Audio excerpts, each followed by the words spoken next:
ain't loud enough.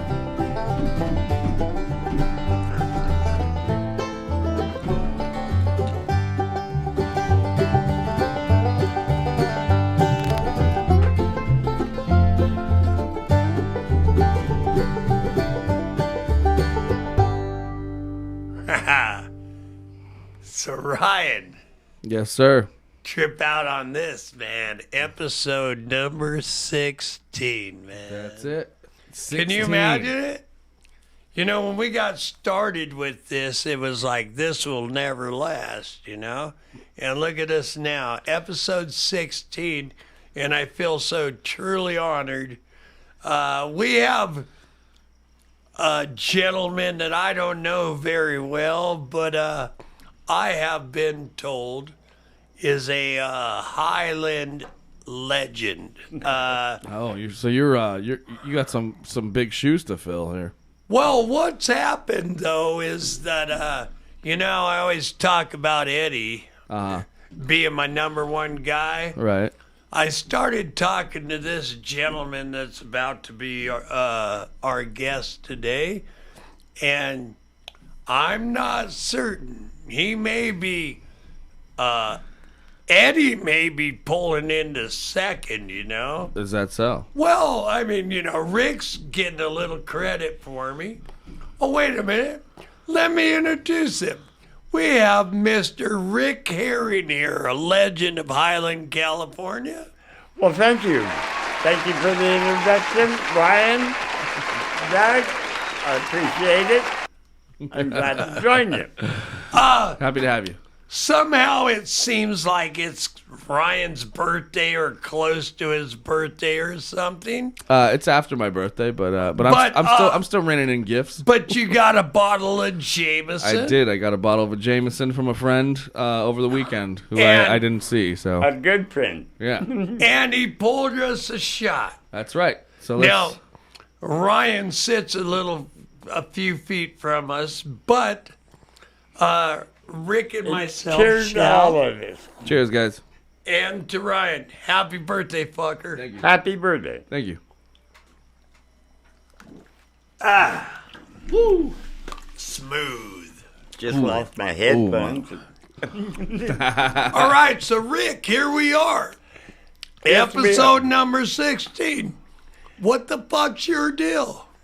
My deal is that I'm proud to be here with you two, and that I was not born in Highland or even in California, but I lived here longer than I have anywhere else. I've been here. I was always interested in the history of Highland, and I've learned all about Highland area and stuff, things that have gone on here, and worked around here. I've done all kinds of different work, and from somewhat a crazy motherfucker that was pretty around much. Here.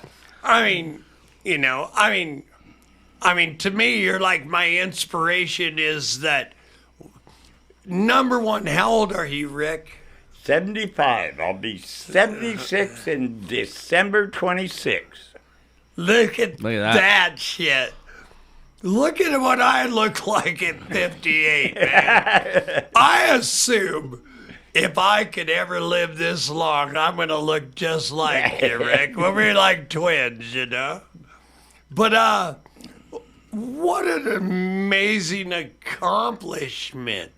So, where did you grow up at?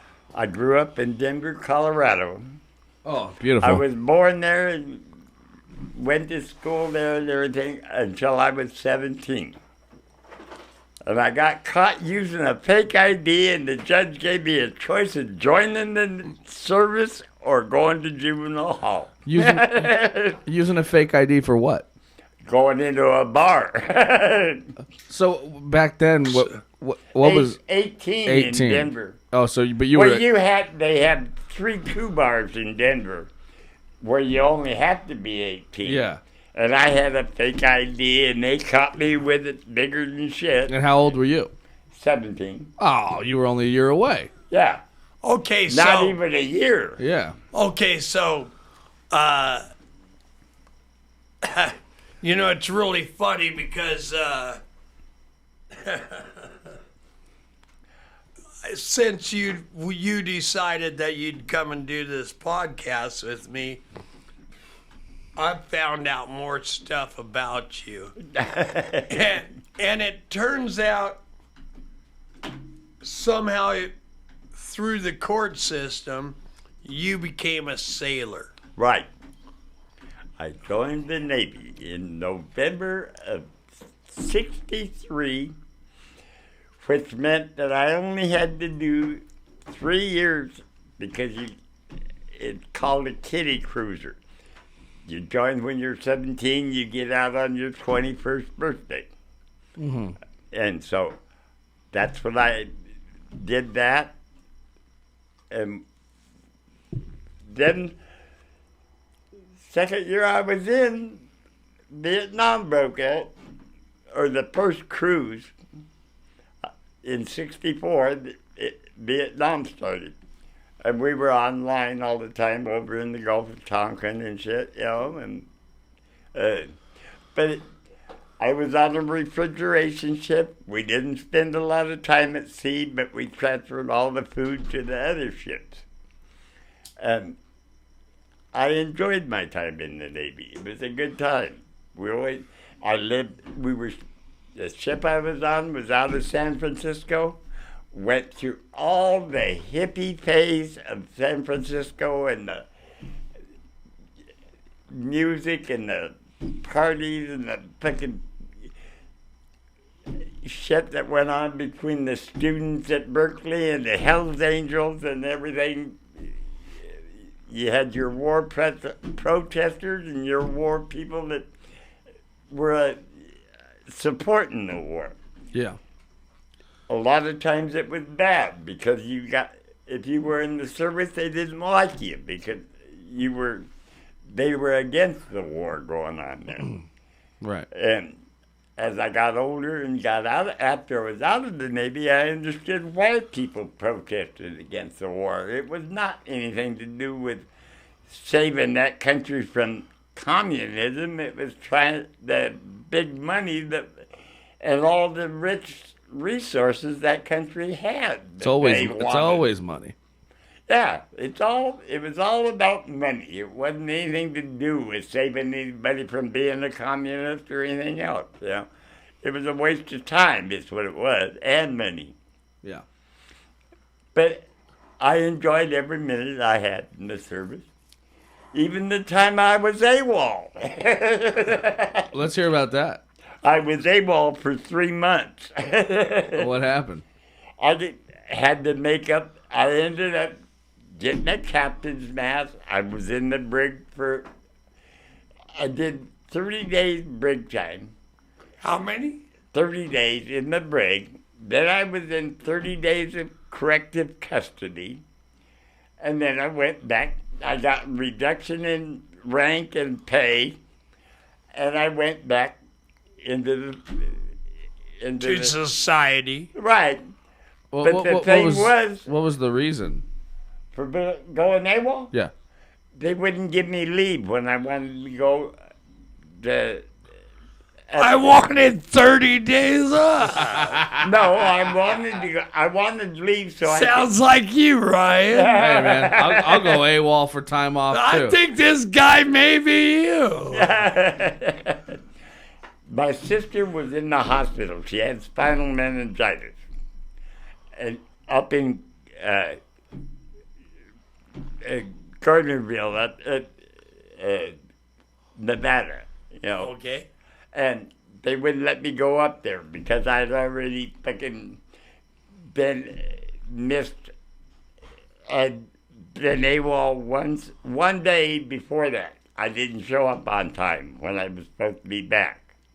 So they wouldn't give me an excuse. They wouldn't give me a fucking leave to go up there and see her before the ship was leaving port. Right.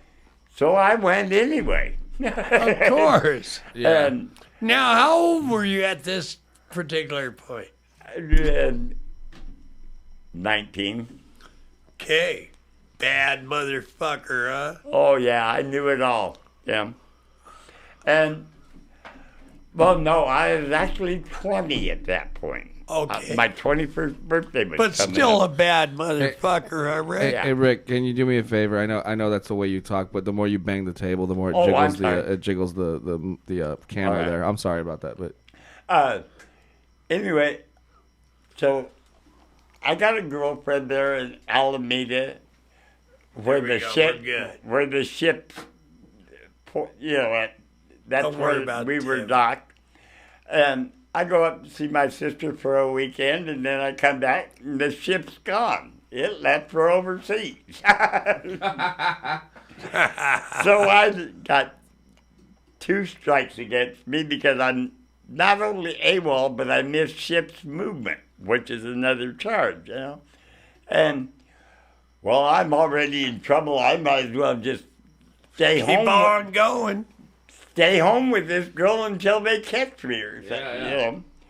Well, time went by, 3 months went by, and I thought, man, it's getting close to my discharge date. Maybe I better fucking go turn myself in, you know. And I finally did. I sent my uniform to the cleaners. I went to the barber shop, got a regulation haircut, had my shoes all shined and everything, and turned myself in. Well, nobody wanted me because I was too clean cut to be AWOL for 3 months. They wouldn't believe me. And the flagship of the 7th Fleet with I don't understand what the pride ship means. flagship. flagship. It's I don't even know what that means. That's the ship that Admiral Nimitz was on. That flagship is the one that controls everything that's going on in the Pacific Ocean. I mean, all the ships. Oh, you said pride. Oh, I meant flagship is the one that I turned myself into. They were the one that accepted me for being all AWOL. They didn't fucking believe me that I'd been AWOL that long. Because you looked like $1 million. Yeah, they looked like I was a clean cut, just out of boot camp type sailor, you know. Who else has all the clean uniform and everything all squared away, you know?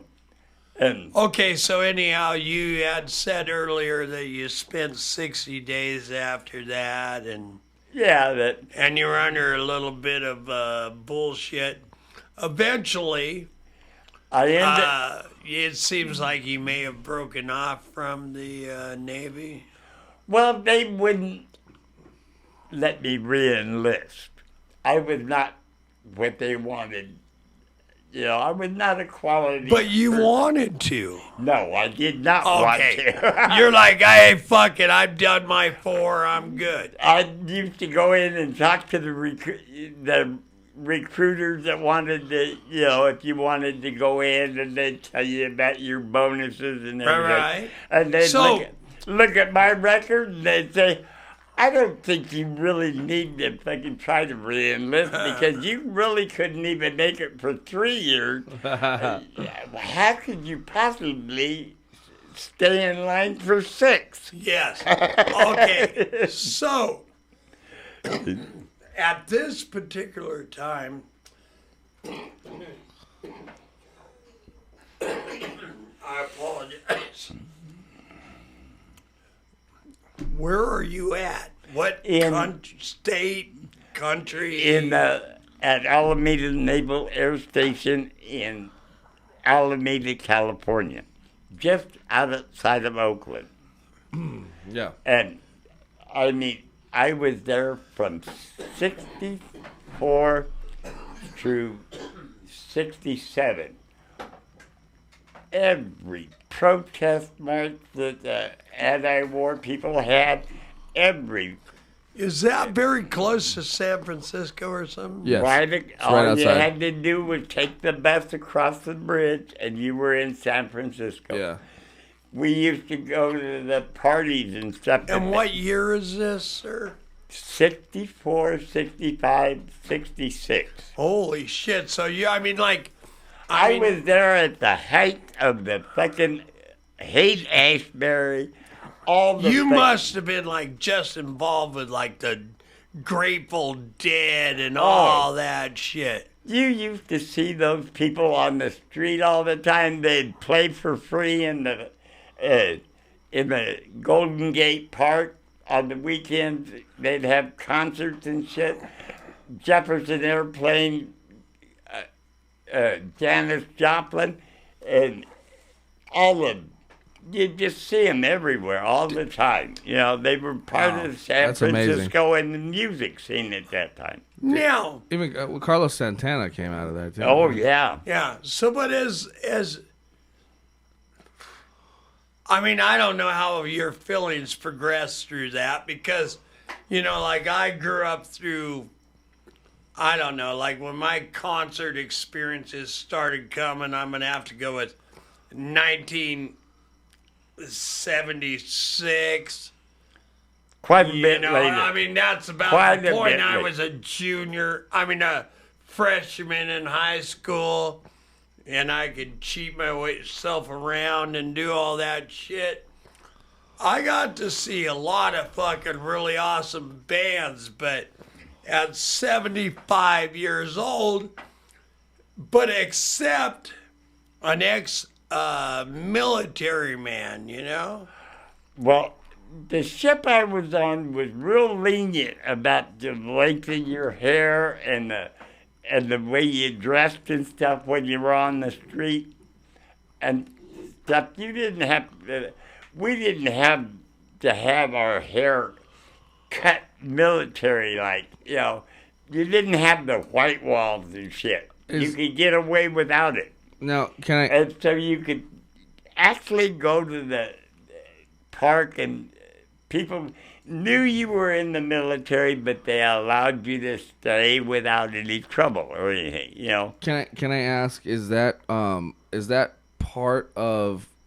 Because I know there's a bit of a stigma of different statuses of military, right? They're different. Yeah. Right. So like the Navy being one that the Army tends to make fun of, Coast Guard, right? Like they kind of put you at the bottom of the totem pole. Is that? You've never heard that? I've never heard it from the Army, nor the the Army nor the Coast Guard, but I have heard it from Marines. Right. So Marines. Because well,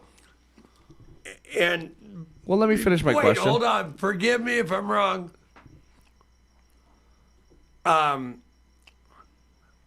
When the Marines are on board, the Navy kind of gives them the spot. Am I wrong? They get the spotlight on everything. Yeah. Sure, but part of my question was, was that a part of that sort of stigma? The idea that you guys didn't have to be so clean cut, and you kind of had a little more wiggle room than everybody else. No, it was just particularly on the kind of ship I was on. Okay.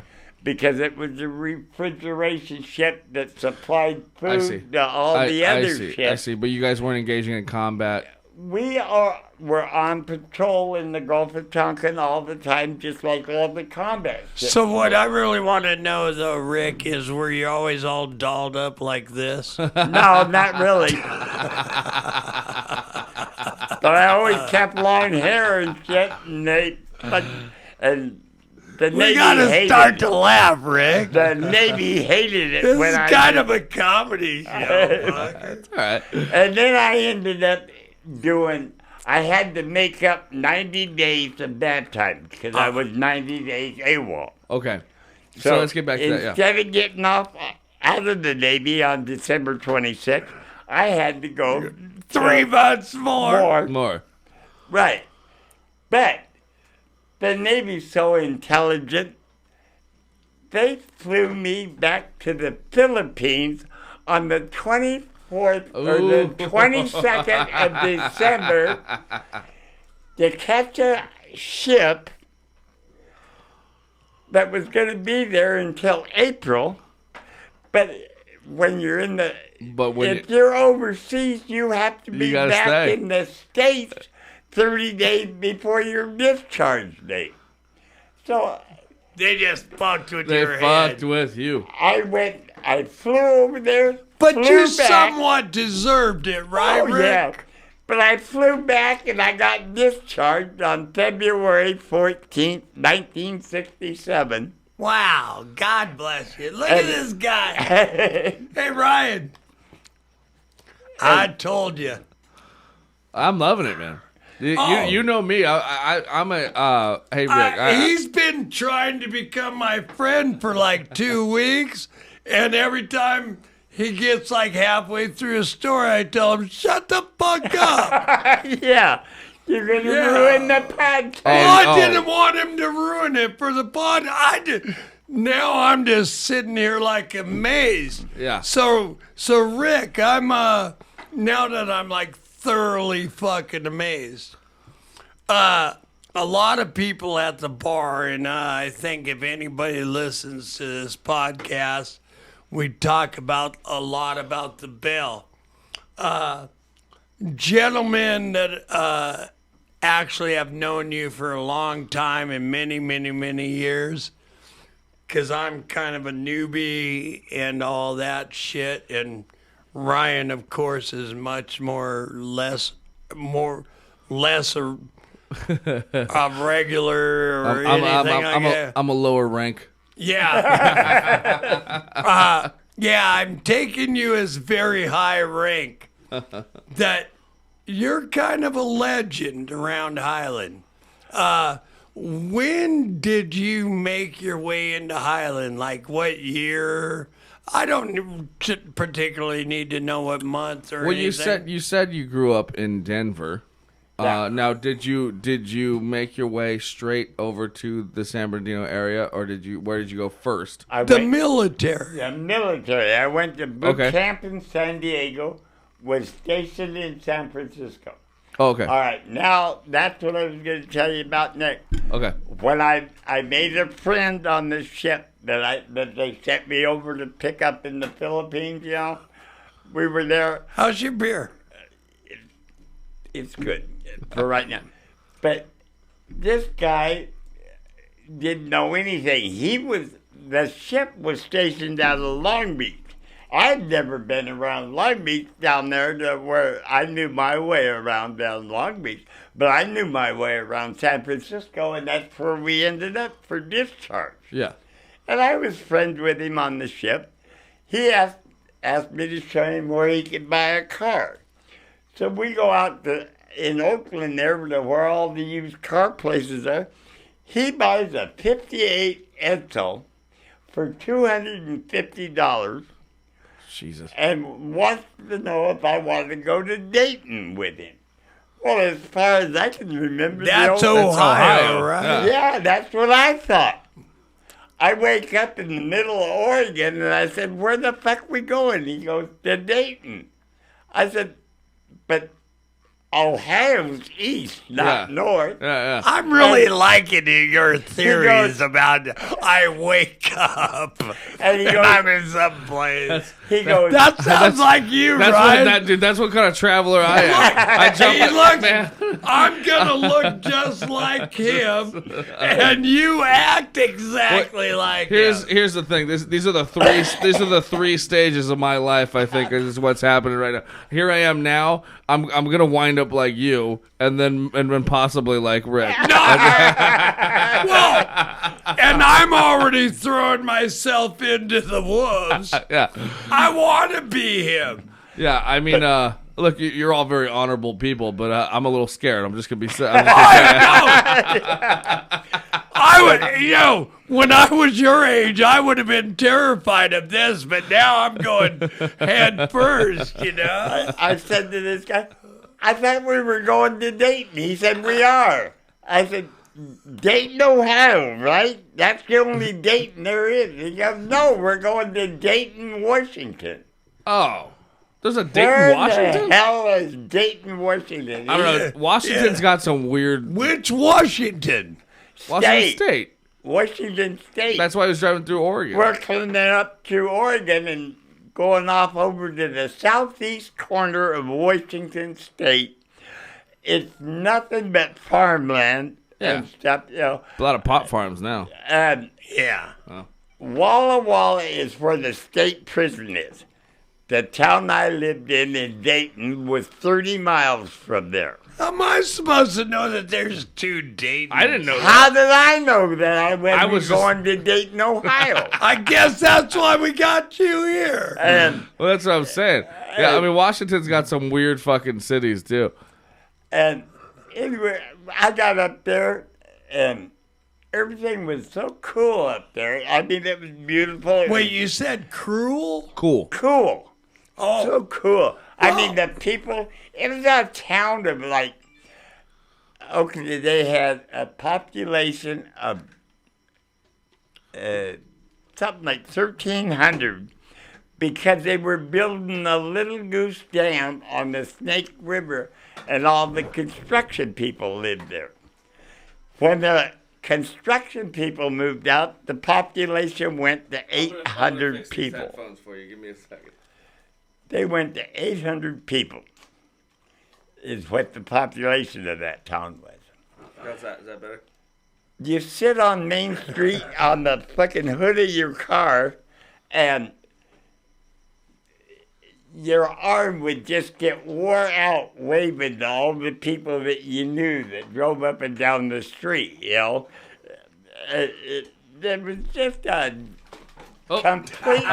You can adjust them. You can pull them down a little bit if you need them to.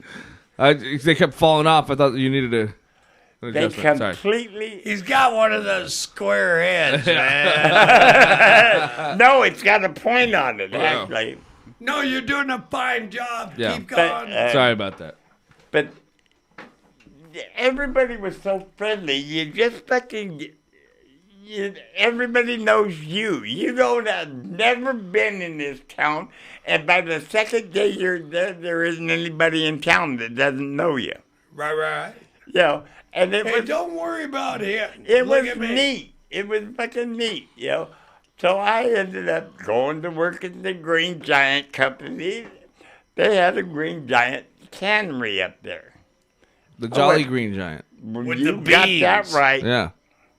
And we worked asparagus and peas. So, That was you what- worked canning that stuff? I worked in the cannery where we canned it. The field workers were all migrant workers that came from Mexico or Texas and stuff. Yeah, and they worked their way all the way through Well, of course. and stuff. And Well, I mean, he always worked his way through the Navy. Why shouldn't he be the guy that... No, I was trying to make it a little it joke. was That's all. it was a great job actually at the time. And I'll tell you what, my wages were fucking $2.10 an hour. Look at you making all the money. Yeah. That's what you got paid back then. What year? In '67, How much? $2.10 an hour. And that wasn't. When I started work, right guy, man, Well, it makes sense, but it does make like it baffles me because even I when I started working, the minimum wage was $7.50, and like That's how much younger you are than I am. okay. well, obviously, but but that's what I'm saying is like you said in '67, $2.50 was what I 275. We made 10 cents an hour more working for Green Giant non-union than Libby's and Kearns paid. They only paid $2 an hour, and they were union. Right. A Green and they Giant. had to pay out shit. But it just shows you how progressive inflation has been over these past. Oh, yeah. No. I don't what do think. you mean? No. And the cost of living and all that stuff, for sure. No. Come on. No. What do you mean? Well, we're looking at 64. All right. Right. But and I You said, said 210. $2.10 an hour. Okay, Now, so now now- when I worked Hold on. for minimum So wage, let's put me at 1975. I'm making $3.10. Okay, and then I get fired from my being a bus boy or whatever the fuck I was doing. And I could go dig ditches for $5 fucking an hour or whatever the fuck, you know. okay.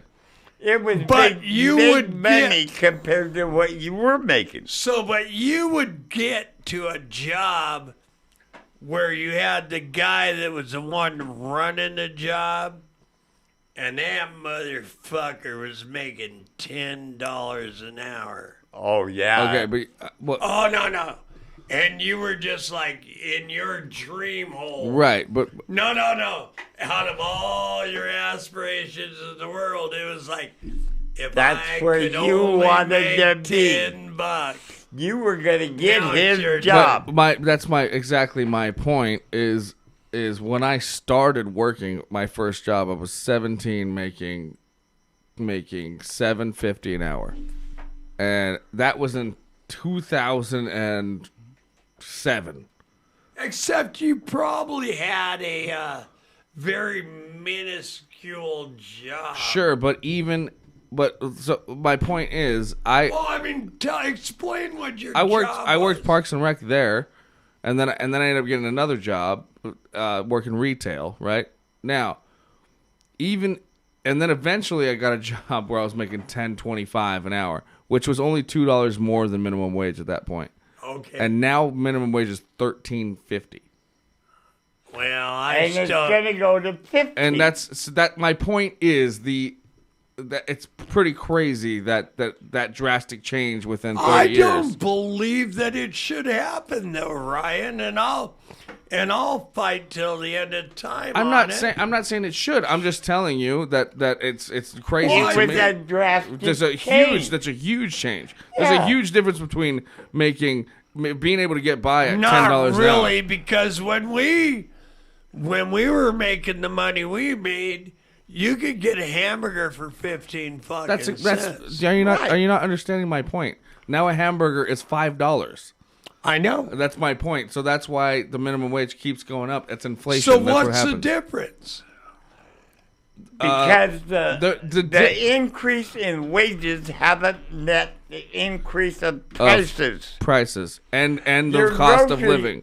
Your grocery bill, your gas, your car, all cost about 3 always times more seemed like- than you all right. than you earn. In 1970, it seemed like everybody was a lot nicer than they are Well, now. of course Well, that's they because were. everyone was making good money. But now look at you. You're all fucking, you're 75 and all fucking grumpy and all You're fucked right. up. And you're 58 and you're the grumpiest guy I know. Thank you. Hi, you're watching Doug Gleason. And you haven't What's your seen. deal? You haven't even seen me grumpy. I'm 31 and I'm grumpy. No, All I right? think you're an amazing, amazing man. I just, I don't know. Anyway, I was up there in Washington. Here he goes. The- Working for What's your deal? Working for the Green Giant. Right. So I work all through 67. I start in 68. Well, when the peace season got over in 68, me and this other guy were going to come down here and visit my family. His brother was already down here visiting. In Highland. Well, at that time they were in Redlands. Okay. And we're going to come down and visit. Well, we get down here in this pickup truck that I bought, 54 Ford pickup. Come down here and we're going down to see my sister in San Diego, and blew the engine in Oceanside. Okay. So I never made it back to fucking Washington. I had a permanent job with Green Giant waiting for me. They held that opening for 3 months waiting for me to get back there. I went to work here and fucking never went back. Wow. And I Wait. Here in Highland. Right. But what? And how old are you at this point, Rick? Oh, God. Well, it was 68. Oh, so you've only been here for that long. Living here, yes. Permanently So living how here. long were you in Oceanside? Oh, just overnight. When the truck, we fucking left the truck there, got my sister to come and get us and take us back up. No. Oh, wait, hold on. Somehow I think I messed up on your age because I thought you said 68. He said that. Yeah, that's how long. That's when he moved here. 68 was when the truck Oh, blew the up. year. Yeah. Oh. I thought it was your age. No, Yeah, I was confused on that too. Yeah. I was confused on that too. 68 was the year that, Because I thought and okay. I've been here since then. Okay. So how old were you at that point? I can't do that kind of math. All right, 63, I turned 21. So 68, I would have been 27 or 28. Okay, so and then you end up in Highland. Well, at first we lived in San Bernardino. No, I don't give a shit about that. Close enough. Let's say you're 30. And So 40, then I'm in Highland. All right. so Since I lived 45 years. From the time I lived in Highland, I tended bar and worked construction all the time. Hey, you've told me a lot about your tendon bar. I'd like to hear a little bit about that story. And Rye Guy, Yes, sir. how much time we got running on this? We're good. We're at about what's that? We're about 40. Hey, how about we just a little tiny break there, Sounds wonderful. You want to take? and then we finish up the last 20 minutes. But I You want got to finish up this last 20 minutes with you telling me Bar stories? a little bit of the bar.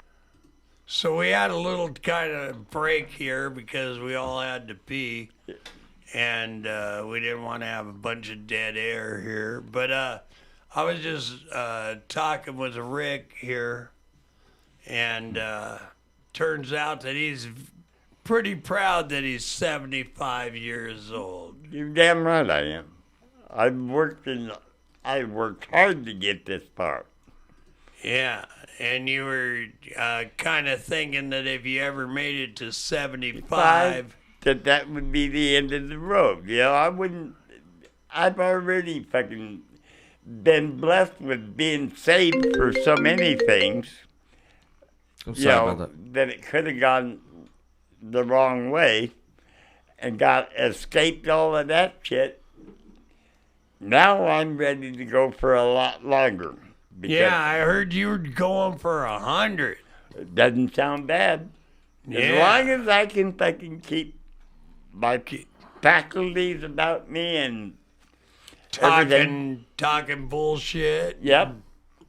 If I can walk to the bar and have a beer every day, I'm fucking fine. All right, so hey, I apologize because I forgot about what the fuck we were talking about down the last app. But Ryan, he hasn't. Shit. Well, Let's go to the bar. Let's go put back the to blame the you bar. on wanted him. you wanted to talk. Okay, we wanted to talk about the. But you said you were bartending. Yes. Okay. And I learned to tend bar down in when I was AWOL from the bar that I worked in down there, up in Oakland. And that lady had a cocktail lounge that only had a beer license. Yeah.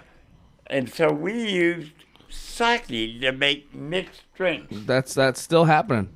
And anything that you require white liquor for, you can use sake Sake. to replace it. Because it's a rice wine. It's, Right. It's And technically it's a wine. Wine, technically. Except to get you fucked up. Oh, yeah. Well, hey, the Bell does the same shit. Okay. Yeah. And Well, don't When give I up worked- technical secrets. when Well, I it's fine. worked, You can get away with it. when It's I legal. worked there at the bar, I had certain nights of the week I would have strawberry margaritas, strawberry daiquiris, and stuff on special for $1. And it was just the sake that I used and triple sec. Yeah. Because triple sec is a liqueur, but the alcohol content Is low enough that it's under the wine Yeah. limit. Yep. You know? And the Bell used to have an off-sale license where you could buy beer to go. But not very many people bought it because they wanted you to charge the same amount as if they were sitting there drinking it. Yeah. You know. But I was a fucking cool bartender. I used to sell it to everybody for the fucking price that you could get it for at the liquor store at closing time, you know. And then I'd collect their money. I'd get up early the next morning and go to the liquor store and buy it Buy it back. and replace it, you know. Oh, what So a it- genius! That's why the whole world loves you. Oh, yeah. Yeah, but you're not actually making any money on that, right? Oh, hell no. I never made a penny. Half the time You were just looking out for the common folk. Yeah, for the customers and Yeah. my friends and shit, you know. Yeah. And half the time I ended up spending part of my money Half of to your even money. get it Absolutely. to replace all of it. Right. But I'll tell you what, I got a loyal following of it there and several other places that I worked as a bartender. People would not give me up for anything, you know. And still to the day, Rick, because unfortunately we're doing this thing on a Monday, but I'm telling you, a half a dozen people said, I want to come and watch this be filmed. But it's Monday, and now they all blew us out, you know? So now I'm stuck with your icky ass. Well, I'm glad every time people come in who want to actually like hang out while we do this, they always become a fucking nuisance. Yes. Yes. I can imagine. I'm glad that I mean, not a nuisance. It's just everyone pull out partying outside. I'm trying to record here. You are truly becoming one of the best podcasts that Ryan and myself have ever been to produce. Ryan, we came up with like 3 or 4 ideas during the break. But you said you started bartending in Colorado, no? No, in Oakland. Oakland. And then when I was living in San Diego, I went to a bartender school down there that is put on by the Restaurant and Tavern Association. Uh-huh. They don't use any alcohol.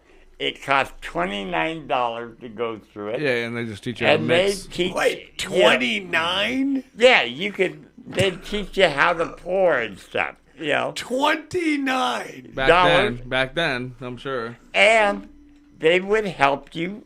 They would help you find a job and stuff when you graduated from that class. Yeah. And stuff.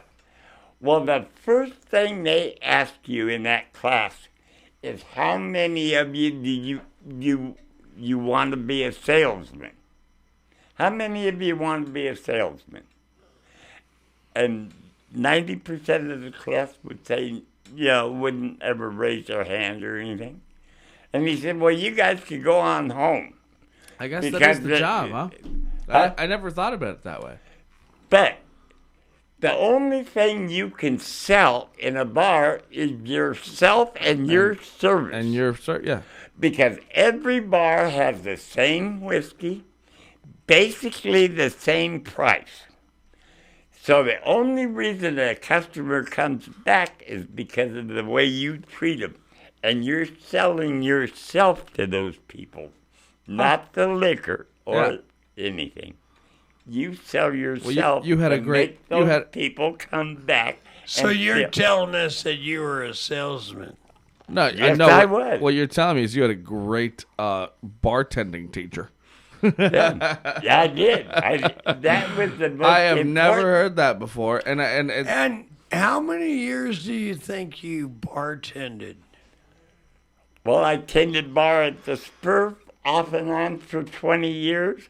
I worked off and on at the Bell for 10 years, and I worked at Clyde's for 2 years. I worked at the 123 Club. I worked at the So, I mean, Green close Frog. to 40 years.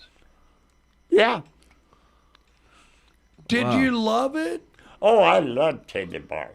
Except, like Don Pope, the owner of the Silver Spur, used to say that I was the best bartender he ever hired, but it only lasted about 5 months.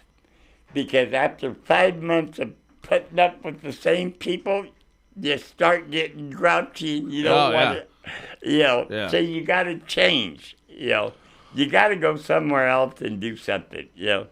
because you get tired of hearing the same people tell you the same sad stories every day. Yeah. But there was a psych tech that worked at Patton that used to come in there, and when people would go to talk to him about their problems and stuff, he'd say, go talk to Rick. He's the bartender. You don't have to pay him, and he'll give you better fucking information to deal with your problem than I could ever think of giving you. Oh, so you were the old school bartender therapist. That's it. Okay, so that's He says Rick knows how to handle things in your situation a lot better than I do. You were like Woody in Cheers. so No, not Woody. know- No, what's his name in? God damn it. Woody. No, Woody was the Norm? character Norm in Cheers. No, yeah. Yeah, Who Yeah. was? he was. You fucking, Norm. You fucking learn to fucking talk to people. Guys that are having marital problems, you tell them, well, if you don't want to have marital problems, go home to your wife. Go home. Yeah. Yeah, why Don't are you sit in fucking here here? with me. Yes. Don't sit in here with me. She's probably mad that you're here at 11 Yeah. o'clock at night. Right. So why would you come and tell me that that's your problem? That isn't. The problem is you're sitting here instead of home with her. Yeah. Go home, take her out once in a while. See, my lady's right over there, and she's mad that I'm fucking sitting here with you, right? And That's not true. Uh, At least you're home. Ah. At least you're home. Yeah. yeah, The thing, I'm starting to get that, Rick. I've been working at a bar for, just a couple weeks now, but I'm starting to realize that it's like, and it is just a little dive. And I've worked in like brewery tap rooms, and I've worked at I've done like event parties as a bartender and stuff. So this is my first real like working at a dive bar. And it's the same regulars, and it's the same people complaining about the same shit, and it's just I'm starting to feel that I'm like, well, the advice I'm going to give you, you're just going to take it, and you're not going to listen to me because Oh, you're hell going to come no. back tomorrow, Or do you complain just, about it. Or do you just stop the advice? no, I just that- this is That's what happens is after like Yeah. 5 or 6 months, by then you've heard that story so many times from the same person, you quit being nice to them. Well, And see, that's and that's what- what happens with me. Like, I think I'm funny, but after like 5 or 6 months, people are like, I've heard you tell me that 30 times. And- It's not. And then, so you know what I do, Rick? I tell you the 31st time. at least you know. But At least you know you're being annoying. that bar I worked in Oakland, it was fucking absolutely fabulous. It had been built to be a cocktail lounge. Yes. And it had all this used brick on the back bar. It had the nice leather fucking booths and everything. And it was gorgeous and stuff. And they only got a beer license. Beer and wine. And these people would come. This one guy used to come in every day and tell you how to clean that used brick that was on the back bar. Yeah. It was part of the decor. Right. You didn't want new brick back Right, there, right, you know. right. You wanted that used brick. And you think you could tell him that? Hell no. He wanted to see it all cleaned. Yeah. Yeah. Always, then clean always it. tell you Then why don't you clean it? all the. If you tended bar in there, you were lazy because you never cleaned the brick. Yeah. Well, I don't know. Like Ryan and I have done a little bit of stand-up comedy. Ryan's done a lot more than me, and there ain't nothing more beautiful than standing up behind. You know, when the background is used brick. Oh God, it's the best. Yeah, it makes you feel like, hey, look at that. Yeah. Yeah. You made it somewhere. Yeah. You got up there on it. A spotlight on some used brick. Right. Yeah. Yeah. That's why I think my living room and my kitchen. We're gonna turn it into a club. We're gonna Yeah, one day we'll make it into that stuff. You know, at 75 years old,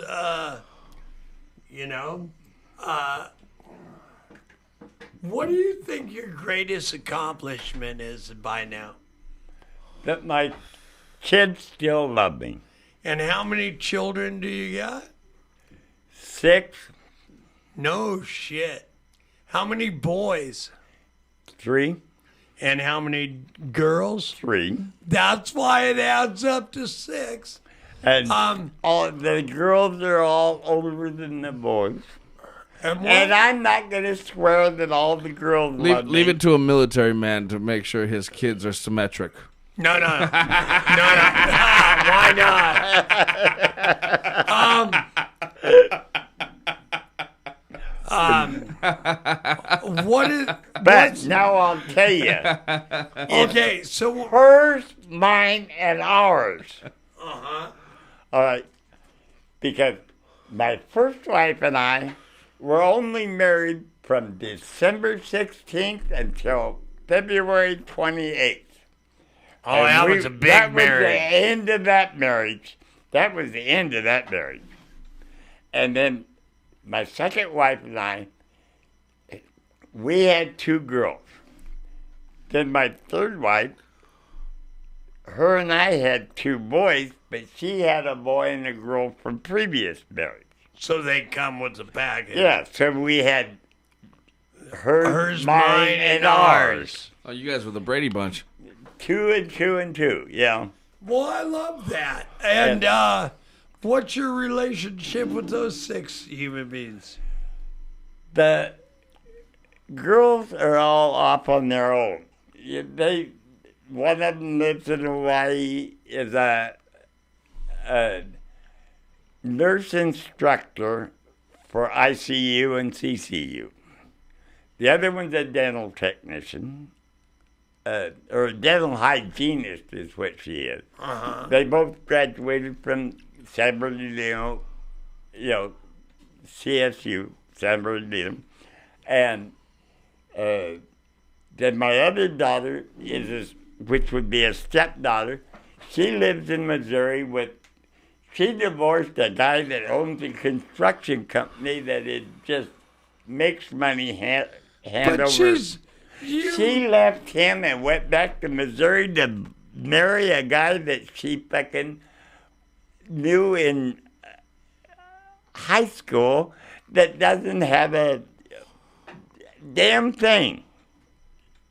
But they love each other and they fucking have their kids and they love each other and they want to be together. well, fantastic. And she was a soccer mom, But I mean, you say like a stepdaughter. You don't believe her. Oh, hell, she was my She's daughter. your kid. Yeah. Yeah. Her Move the dad fuck got along. killed before, and I... Don't care. I mean, that's even more beautiful, but it's your daughter. And the thing about it is my oldest real daughter and her are the same age, and then there's one younger than those 2. So they all went to the same high school together, and they're all the time. They all went to San G, and they all know each other. Yeah. They're all keepers. And everything. That must make you very, very proud. My kids are the proudest thing I ever did. God bless you. I don't know what time we're at, man, but We're at 55.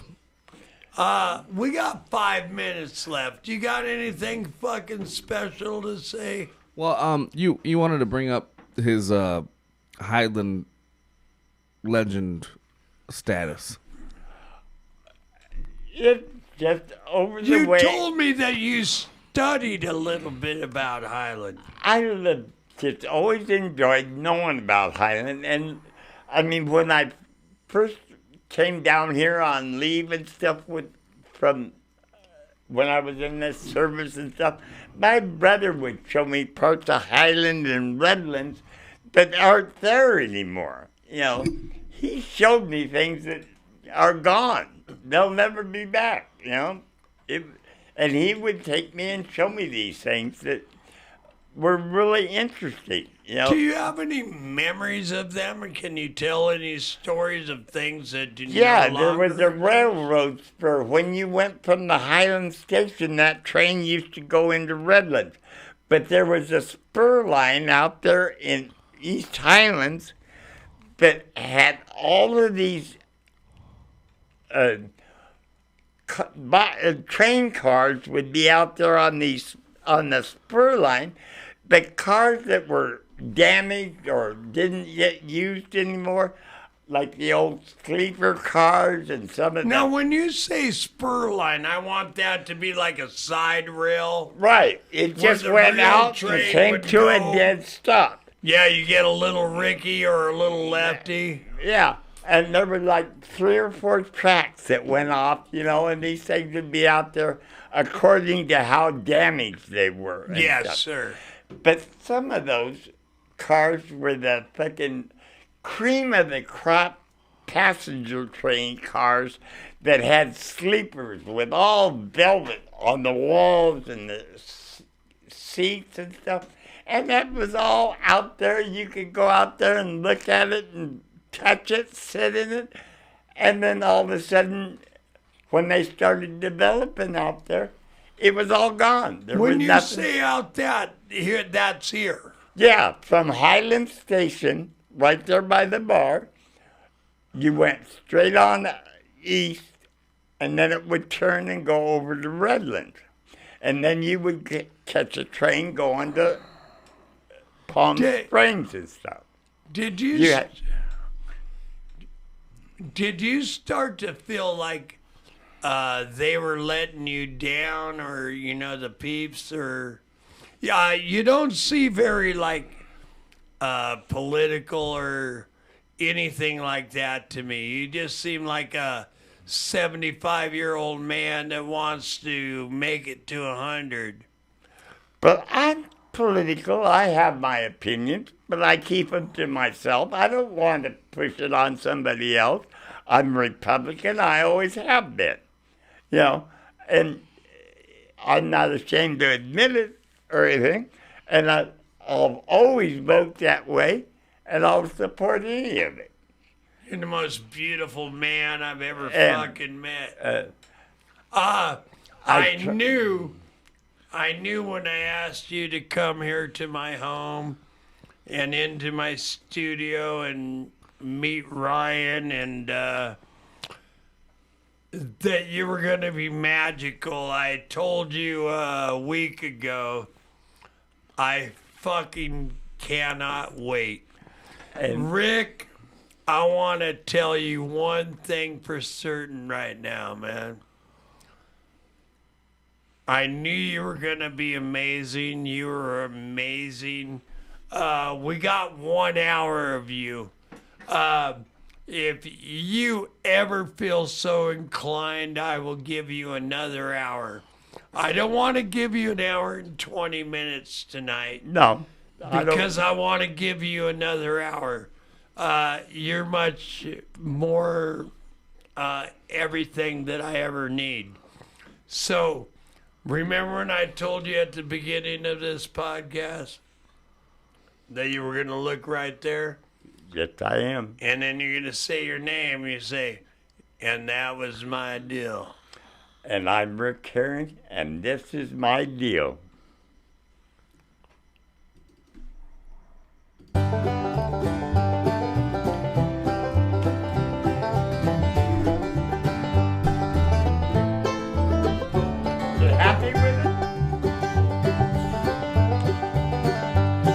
didn't interrupt me. You didn't stop me or anything. You were fucking